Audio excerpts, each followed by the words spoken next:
Chers frères et sœurs, bonjour. En ce 13e dimanche du temps ordinaire, l'oraison de ce jour nous permet de recevoir, de manière plus explicite, que depuis le jour de notre baptême, nous devenons des fils et des filles de lumière.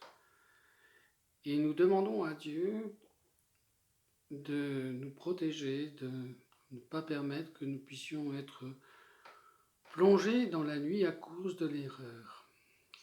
Oui, comment pouvons-nous suivre Jésus qui se consacre dans la vérité depuis sa conception jusqu'à son ascension pour nous montrer le chemin qui nous mène à la vie dans la vérité?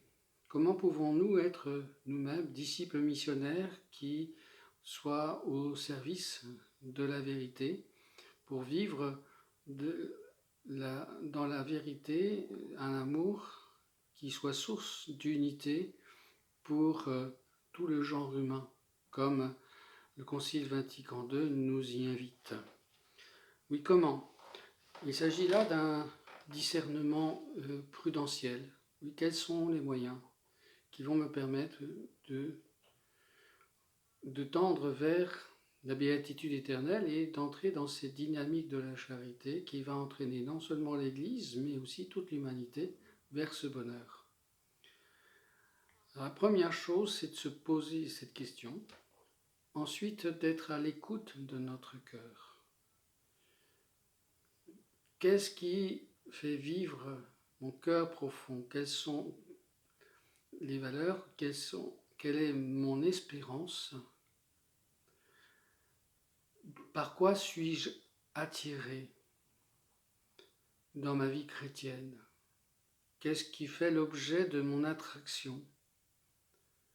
Est-ce que c'est simplement d'être protégé par Dieu, de ne pas avoir de problème, de vivre confortablement, de ne pas avoir de soucis, d'avoir des biens matériels, que mes enfants réussissent leurs études, aient une bonne profession? Est-ce que c'est ça qui me fait aller vers le Christ? Ou est-ce que c'est cette attraction qui vient de notre Père du ciel? Nul ne peut venir à moi si le Père ne l'attire, nous dit Jésus. Cette attraction qui nous permet d'être attirés par le Christ crucifié. Quand j'aurai été élevé de terre, j'attirerai à moi tous les hommes. Est-ce que le Christ crucifié, qui représente la sagesse du salut, il n'y a pas d'autre moyen pour être sauvé que le mystère de la croix, du Christ? Est-ce que c'est cela qui, de manière profonde, est la sagesse de ma vie? C'est là ce que le Christ nous interpelle par ce regard où il nous dit: celui qui ne m'aime pas plus que son père, sa mère, sa fille, son fils, ne peut pas être mon disciple. C'est un amour de préférence parce que il est le seul qui nous sauve, et que tout amour, même à l'égard des personnes, est relatif à ce mystère du salut donné par le Christ. D'ailleurs, on le voit avec Saint Pierre, quand Jésus, au bord du lac, lui pose la question: « Pierre, m'aimes-tu ? » « Oui, Seigneur, tu sais que je t'aime. » « Paie mes brebis. » Voilà le fondement de notre vie chrétienne en tant que disciples missionnaires, c'est ce lien d'amour que nous avons avec le Christ. Alors, pour poser effectivement ce discernement prudentiel, il y a donc cette attraction de Dieu sur notre cœur, et qui fait qu'on n'a qu'un seul désir, c'est d'accomplir pleinement sa volonté, d'être dans l'obéissance de la foi. Pour cela, eh bien, j'ai besoin d'un deuxième point. C'est l'objectivité de l'enseignement de la Bible, et plus particulièrement de l'enseignement du Christ dans l'Évangile, et puis, dans son rayonnement, l'enseignement de l'Église à travers le catéchisme de l'Église catholique, et puis le magistère. Et il faut qu'il y ait une concordance entre ce que je ressens dans le cœur et ce que me dit le Christ et ce que me dit l'Église. Je prends 2 exemples. Voilà, je suis marié et en fait, voilà, je me sens attiré par une autre femme que mon épouse. Alors, selon mon cœur, eh bien oui, de fait, il y a des sentiments. Eh bien, l'Évangile, le Christ me dit, mais voilà, si tu désires la femme d'un autre, tu es adultère. Tu as déjà commis l'adultère dans ton cœur si tu laisses courir cette attraction. Donc ce n'est pas selon l'enseignement de l'Église. Il y a d'autres exemples voilà, que l'on peut prendre. Par exemple, est-ce que je peux m'abstenir d'aller à la messe au dimanche? Le Christ me dit, qui mange ma chair et boit mon sang, a la vie éternelle. C'est pourquoi l'Église, dans son enseignement, nous dit, mais c'est vital d'aller à la messe le dimanche. C'est comme un scaphandrier qui veut descendre dans les profondeurs de la mer pour aller admirer la faune et la flore qu'il y a sous les eaux, et qui ne prendrait pas un scaphandre et des bouteilles, il risque de se noyer. Eh bien, un chrétien qui ne vient pas à la messe, il se noie dans la nuit de l'erreur.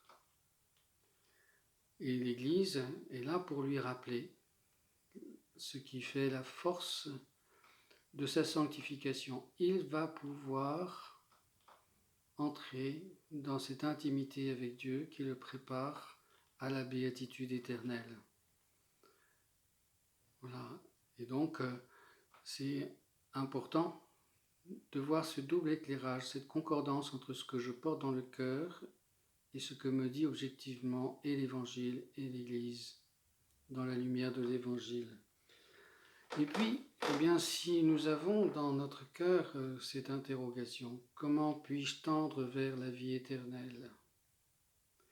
Que je me laisse éclairer par l'Évangile, par la lecture de la parole de Dieu, que je me laisse éclairer par l'enseignement de l'Église, eh bien, je suis tout à fait prêt à recevoir aussi les signes de Dieu, parce que Dieu me parle par des signes, par des événements, par des rencontres, par des lectures, par une prédication, je pense à Benoît Trancurel qui avait été touché par la prédication de son curé sur la Vierge Marie, et cela avait mis dans son cœur le désir de voir la Vierge Marie. Et elle va avoir une première apparition de Saint Maurice qui va lui dire « Mais tu vas bientôt voir la Vierge Marie ». Et Benoît répond « Mais la Vierge Marie est au ciel ». Et Saint Maurice lui répond « Elle est au ciel, mais elle est sur terre quand il lui plaît ». Voilà, Dieu répond à ce désir qu'il a déposé dans le cœur de Benoît Trancurel. Vous avez eu certainement dans votre vie des signes de la sollicitude de Dieu et de son attention à votre égard et à l'égard de vos besoins.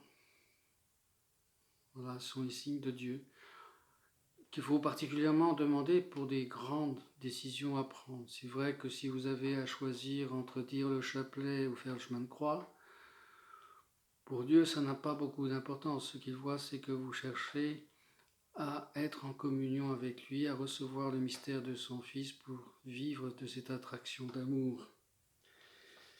Voilà, et ça me permet d'aller vers Notre-Dame du Chêne, ce petit sanctuaire qu'il y a dans la Sarthe où je suis actuellement. Et de fait, dans ce lieu, il y avait un chêne qui avait 2 particularités, c'est qu'il y avait une colonie de colombes dans ce chêne et puis des feux mystérieux. Et la population alentour avait une certaine dévotion pour ce chêne et le curé de Vion a placé dans ce chêne une petite statue de Malicorne, petit village pas très loin de là. Et c'est devenu tout de suite donc un lieu de dévotion à la Vierge Marie. Et il y a un très grand enseignement là. Le chêne, c'est d'abord le symbole de l'éternité. Déjà dans la culture celte, la culture druidique, le chêne avait comme cette force d'être le signe de l'éternité. Et puis on se souvient que Saint Louis donnait ses jugements de justice au pied d'un chêne. Et le chêne, c'est un grand vivant qui modèle son environnement en fonction de sa vie.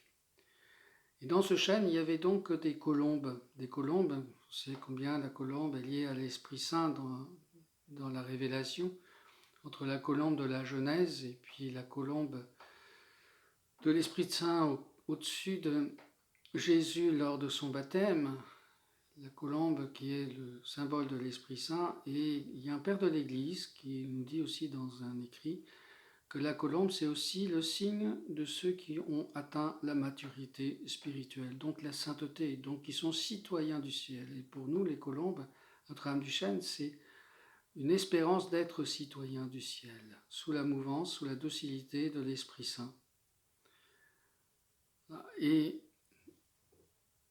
là, et c'est pour nous, effectivement, tout un appel à être docile à l'Esprit Saint, particulièrement au don de conseil, qui nous permet d'exercer notre prudence en vue de la vie éternelle, en vue de la béatitude.